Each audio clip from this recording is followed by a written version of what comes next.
Hey friends, welcome back. Where have we been? It's $1 million question.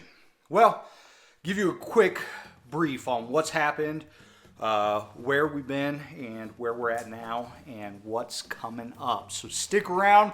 Look forward to reintroducing you back to our page here and doing what we set out to do in the first place. All right, today I'm sitting in my garage. And this garage is a brand new garage for me. It's quite old actually, but it's brand new to me. Now, what we've done is to give you a little bit of history on our adventures in homesteading. You may have started out watching one of our YouTube videos on raising quail in the backyard. We lived in suburban America, your typical backyard. In an older neighborhood, so the yards were pretty roomy, and we had a corner lot. It was wonderful. We raised quail, and I love quail meat, but it was a lot of work for the eggs, and that's really why I was originally raising them. So I stopped raising the quail because of that. But I wanted chickens. In the area I was at, I couldn't have chickens, and I thought, you know what? I'm going to go out to the country, and I'm going to buy me some small acreage, 5 or 10 acres of land, and start me a true legitimate homestead. Some of you may be thinking about doing that yourself. Well, I'll be doing a video here in the near future, so check back on starting that homestead initially, because there's a lot of things that we learned in our first homestead. Went out and I was looking at property, and I took my wife everywhere, and we finally found this dream piece of property. So we thought. It was a dream until we got there. So we'll share a little bit more about that in that video when we do it, about doing your homestead right. Make sure that you know the laws and all kinds of different things that you need to do before you buy that homestead, so you're not disappointed like we were. To put it short, we didn't have chickens. We didn't do everything that I wanted to do. We did do some pretty cool things. Beautiful giant garden with tons of watermelon and cantaloupe that we ended up selling.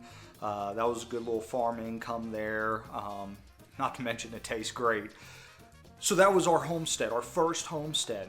We finally sold that place, and we just relocated to a different state and a much bigger property.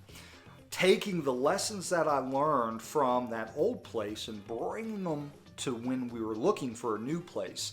So now we don't have the regulations that I had in my old place. I'll be showing you around the property. I am excited for you guys to see this. The views are phenomenal. We're in the Colorado Rockies, and it's amazing. It's just wonderful. Going from Texas to Colorado, there's a lot of changes, a lot of different things, and I'm having to learn and do things differently. So I'll be bringing you along for that journey. But one of the things that we do is we make lists. And I have a trusty notebook here. We write things down. We set goals. We plan. And we strategize. And when we're looking for this property, just some of the things that are coming in the near future: gardens, greenhouses. Of course, we have our alpacas still, so you'll be seeing them around. And same thing with the Great Pyrenees. But we're also going to get some more sheep. We had some sheep back in Texas. Not a lot, because we couldn't, per their laws. But here we don't have those regulations, so we'll be raising some sheep, some chickens, maybe even some duck. I'm undecided on that. Some other kind of fowl. We'll see what happens there. But first, I got to build the infrastructure. One of the most important things that I learned in my first homestead is make sure that you have the infrastructure in place before you start acquiring those animals, because it becomes an absolute nightmare and a huge challenge, and it will wear you out. It wore me out trying to get the infrastructure in place quickly after I acquired animals. So here we had the infrastructure in place for our alpaca and our dogs, so we're able to easily get them settled with very minimal work. Now we just have to build the infrastructure for some of the other animals that we're looking for. Cows, sheep, and then fowl, and maybe some others. We'll see. We're undecided on a bunch. We got them all listed here in the trusty notebook, so stick around as we work through building the bear-proof chicken coops and all kinds of different things we got in my, I would call it a honey-do, but I kind of did this myself too, so it's a make myself do, honey-do combination. So we'll be bringing you around. Stick around. Happy for you guys to join us. Be sure to like and subscribe, and so that way as new content comes up, you'll be reminded.